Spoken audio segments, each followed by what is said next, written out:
আকাম করে খেলাম বট থেকে বোকা। তো দেখো কী বানাচ্ছি, পুরো ভিডিওটা দেখতে থাকো তবে বুঝতে পারবে। তো অম্বুবাচীতে আম দুধ দেয় ঠাকুরকে, তো 1 লিটার বর দুধ এনেছে। তো সেটা আমি দিয়ে ঠাকুর রুমে রেখে দিলাম দুধের প্যাকেটটা, তো পরের দিনকে আবার দেবো বলে। আর ভুলেও গেছি ফ্রিজে ঢুকাতে, মানে ভাবছিলাম একবার ফ্রিজে ঢুকে রাখবো।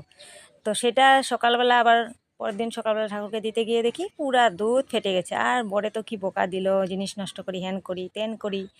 তো বড় তো ফেলে দিতে নিয়েছিল, আমি বললাম থাক 2 দিন থাক তো ফ্রিজে, কী করি আমি, দেখা যাবো এটা 2 দিন পরে। তো কালকে আমি বিকালে এটার গতি করলাম, দেখো সেগুলো আর দেখাই নাই, দুধ সুদ আমি এগুলা মানে ফাটিয়ে এগুলি মানে ঠিকঠাক করেছি। তো গোলাপ জামুনও বলে এটাকে, লালমোহনও বলে, তো লালমোহন বানিয়ে নিলাম। তো বরকে খেতে দিলাম, বলছে খুব টেস্টি হয়েছে। প্রথমে তো খুব বোকা খেলাম, তারপরে টেস্টি হয়েছে বলছে। নিজেও একটা নিলাম খেতে, কীরকম হয়েছে দেখি। তো খেয়ে দেখলাম দারুণ হয়েছিল সত্যি। এই ফাটা দুধটা দিয়ে যে এত সুন্দর হবে আমি ভাবতেও পারিনি।